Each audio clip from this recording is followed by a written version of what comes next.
ये कहानी तब की है जब मेरा स्कूल मेरी जिंदगी का एक अहम हिस्सा हुआ करता था। ये कहानी कोई ज़्यादा पुरानी नहीं है, लगभग 4-5 साल पहले की ही बात है। जब मैंने उस स्कूल से 12वीं पास की तो स्कूल खत्म होने के अंतिम दिनों में मैंने अपने स्कूल से कुछ ऐसा कहा जिसका पछतावा मुझे ज़िंदगी भर रहेगा। आज जब उस बात को याद करती हूँ तो बहुत दुख होता है। वो कितना बुरा था। आखिर मैंने ऐसा क्यों कहा था? सालों बाद जब मैं एक बार फिर उस स्कूल की दहलीज पर गई तो न जाने क्यों ऐसा लगा जैसे मेरा स्कूल मुझ पर मुस्कुरा रहा था। ऐसा लगा जैसे वो मुझे माफ कर रहा है। उस दिन मैंने जाना कि मेरे स्कूल का बस प्लेग्राउंड और बिल्डिंग ही बड़ी नहीं थी, उसका दिल भी बहुत बड़ा था।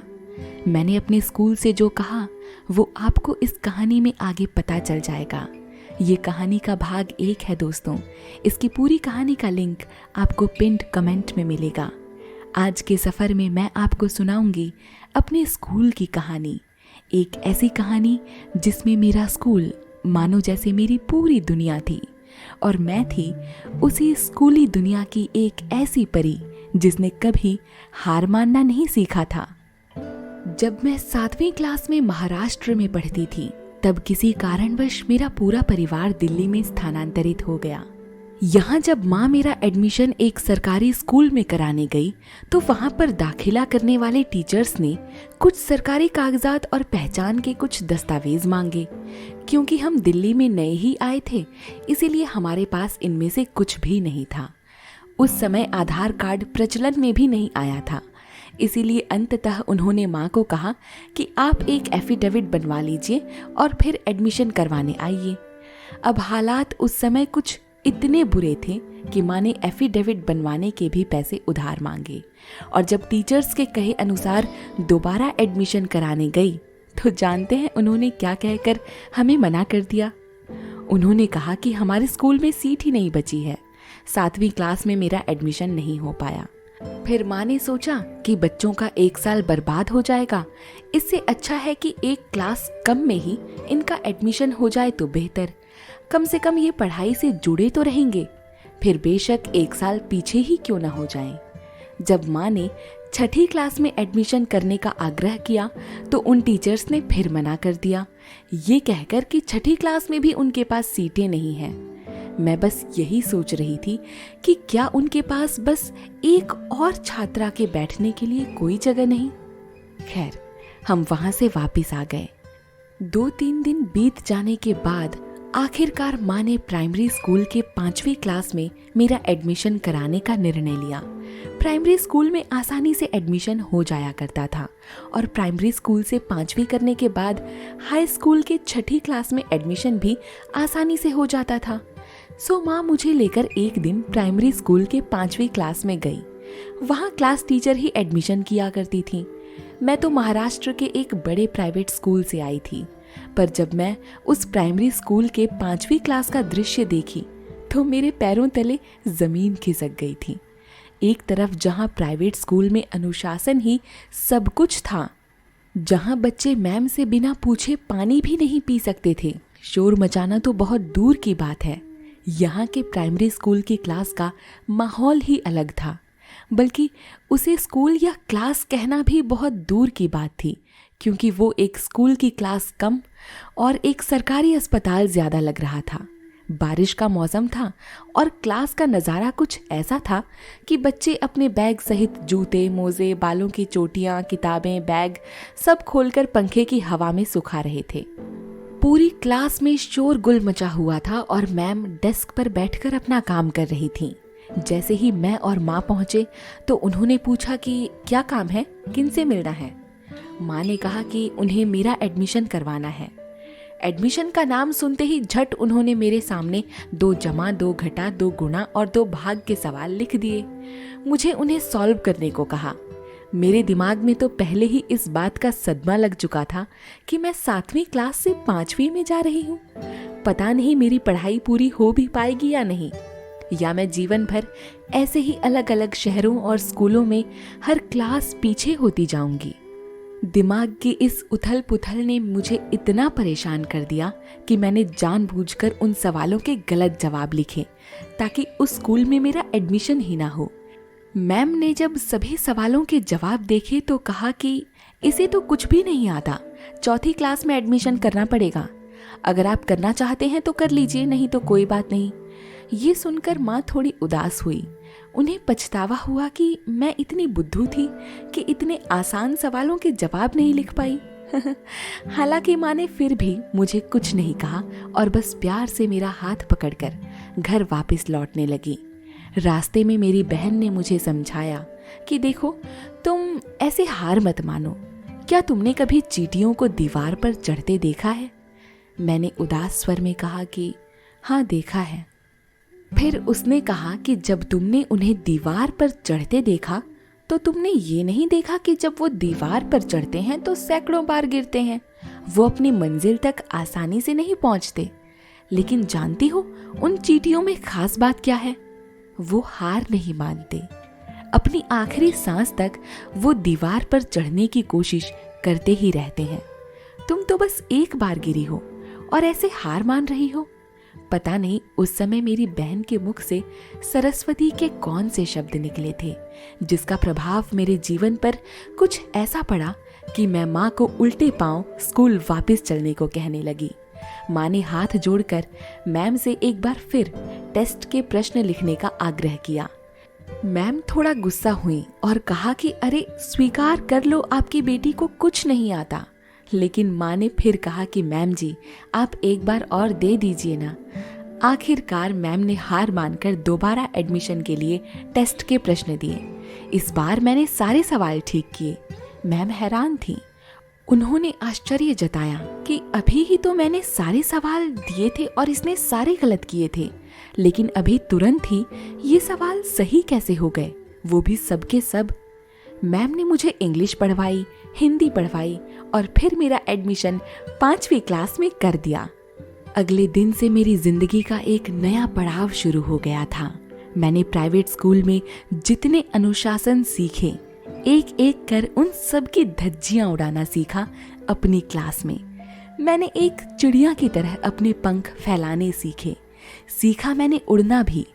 महाराष्ट्र के जिस प्राइवेट स्कूल में मैं पढ़ती थी वहां तो मैं एकदम दब्बू विद्यार्थी थी, जिसका हर रोज बस एक ही काम था, जाते ही 20 डंडे दोनों हाथों पर खाना, क्योंकि ना मुझे होमवर्क समझ में आता और ना ही मैं कभी करती थी।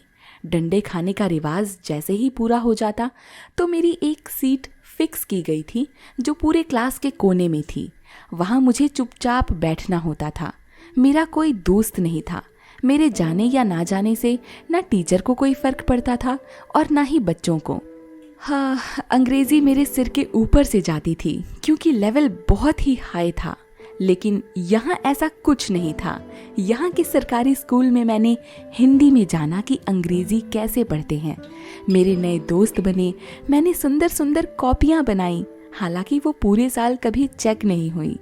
एक बार शायद हिंदी की कॉपी मैम ने चेक की थी और मेरी हैंडराइटिंग की बहुत तारीफ की थी। अगली तारीफ की भूख में मैंने इंग्लिश की कॉपी इतनी प्यारी और इतनी सुंदर बनाई थी कि शायद ही किसी और बच्चे की मैंने अपने जैसी कॉपी देखी थी। लेकिन जैसे जैसे वो कॉपी खत्म होती गई, मेरी ये उम्मीद भी मरती गई कि अब मैम शायद ही एक भरी हुई कॉपी चेक करेंगी। और अंत में हुआ भी ऐसा ही। वो कॉपी कभी चेक ही नहीं हुई। जैसे तैसे करके 5वीं क्लास खत्म हुई। अब यहाँ से डायरेक्ट मेरा एडमिशन हुआ एक सरकारी हाई स्कूल में, जिसमें 6ठी से 12वीं तक अच्छी गुणवत्ता की शिक्षा दी जाती थी, बिल्कुल प्राइवेट स्कूल की तरह। जब मेरा एडमिशन यहाँ हुआ तो शुरू में मैं बहुत घबराई हुई थी। गर्मी की छुट्टियों में ही मैंने माँ से जिद करके अपने स्कूल की नई ड्रेस खरीदवाई थी, ताकि जब स्कूल खुले तो मैं विदाउट ड्रेस ना दिखूं। जिस दिन स्कूल खुला मुझे आज भी याद है। वो स्कूल का पहला दिन था और बस मैं ही कंप्लीट फुल ड्रेस में थी। मैं सबसे सुंदर लग रही थी। 6ठी से लेकर 12वीं तक का सफ़र बिल्कुल एक फिल्म की तरह गुजरा, जो फिल्म 6 साल की थी। मैं आज भी गर्व से कह सकती हूँ कि मैंने अपने स्कूल के एक एक दिन को पूरी तरह से जिया। जहाँ लड़ने का वहाँ लड़ी, जहाँ चुप रहने का वहाँ चुप रही, जहाँ गाने का वहाँ गाई। लेकिन एक बात का हमेशा अफसोस रहेगा कि स्कूल के हर फंक्शन में मुझे नाचने का मौका कभी नहीं मिला। शायद यही कारण है कि आज जिंदगी के अलग अलग गानों पर मैं नाच रही हूँ। जिंदगी के इस गाने में परिस्थितियों की अलग अलग धुन बजती है और हर अलग धुन पर यानी हर अलग परिस्थिति में हम कैसे नाचते हैं यानी कैसे रिएक्ट करते हैं, ये हम पर निर्भर करता है। अपने स्कूल की दुनिया में मैंने अपना हर सपना पूरा किया। जब मेरा एडमिशन 6ठी क्लास में हो गया तब एक क्लास में तकरीबन 400 से 500 बच्चे थे। चिंता मत कीजिए, ये स्थिति तब की थी जब एडमिशन के तुरंत बाद हमारे सेक्शंस नहीं बटे थे और हम सब एक हॉल में बैठा करते थे। हॉल में जब टीचर्स पढ़ाने आते थे तो एक टीचर का इतने सारे बच्चों को संभाल पाना लगभग असंभव सा था और पीछे तक आवाज भी नहीं आती थी। किसी भी बच्चे की कोई सीट फिक्स नहीं थी। पहले आओ पहले पाओ। मैं पीछे वाली सीट पर बैठकर हॉल की छत से नीचे लटके लोहे की रॉड्स पर बैठे कबूतरों को देखा करती थी। मैं उन्हें निहारती थी कि कैसे एक माँ गेहूं के दानों को चबाकर अपने कबूतर बच्चे को खिलाती है। ये मैंने पहली बार देखा था और बड़े आश्चर्य से अपने आसपास के बच्चों को भी दिखाया था। आज जब उन दिनों को याद करती हूँ तो ये कुछ छोटे छोटे लम्हे हैं जो मुझे पूरी तरह से याद हैं, एकदम एक छोटे से फिल्म की तरह। बाद में जब हमारे सेक्शंस बटे तब मुझे बी सेक्शन मिला। बी सेक्शन हिंदी मीडियम था और बी के बाद सभी सेक्शंस भी हिंदी ही मीडियम से थे। केवल एक ही सेक्शन था जो इंग्लिश मीडियम था और उस सेक्शन में उन बच्चों को दाखिला मिला था जो शुरुआत से यानी प्राइमरी से ही हाई स्कूल में पढ़ रहे थे। मैं बी सेक्शन की मॉनिटर थी। एक सरकारी स्कूल के क्लास में मॉनिटर होने का मतलब है टीचर के ठीक बाद आपका ही शासन पूरी क्लास पर चलता है। मैं बच्चों पर शासन कम, उनका मनोरंजन ज्यादा करती थी। इसी चक्कर में एक बार एक मैम ने स्कूल लाइफ की जिंदगी में पहली बार मेरी पिटाई करके मेरा रिकॉर्ड तोड़ दिया था। पिटाई भी हुई थी एक भलाई के चक्कर में। लंच के तुरंत बाद 5th पीरियड चल रहा था और गर्मी के मौसम में कड़कती धूप की गर्मी से तड़पते बच्चों को प्यास लग गई थी। एक एक करके सब पानी पीने के लिए जाने को पूछ रहे थे। मैं सबको मना कर रही थी लेकिन कोई नहीं मान रहा था। अंत में उनकी दयनीय स्थिति को देखते हुए मैंने ही ये फैसला किया कि मैं ही सभी बच्चों के बोतल भरकर ले आती हूँ। तकरीबन 15 से 20 बोतलें हो गई थी मेरे पास और जैसे ही मैं क्लास के बाहर पानी भरने को गई, किसी अनजानी मैम की नज़र मुझ पर पड़ी और उन्होंने मुझे उंगली के इशारों पर बुलाया। आगे की स्थिति का अंदाज़ा मैं खुद ही लगा चुकी थी और हुआ भी वही। उन्होंने मुझे चाट पर चाट 3-4 थप्पड़ मारे। मेरे गालों पर उनकी उंगली के निशान छप गए थे। खाली बोतल लेकर जब मैं वापस क्लास में गई तो मेरी आंखों से ढब ढब टपकते आंसुओं से बाकी बच्चों ने भी अंदाज़ा लगा लिया कि मेरे साथ अभी क्या घटना गुजरी है। सभी बच्चों ने मुझे चुप कराया, मुझसे माफ़ी मांगी और मेरे आंसुओं से अपनी प्यास बुझाकर चुपचाप बैठ गए। इसके आगे की कहानी कल के सफ़र में सुनाऊंगी। आज के लिए इतना ही। Bye bye.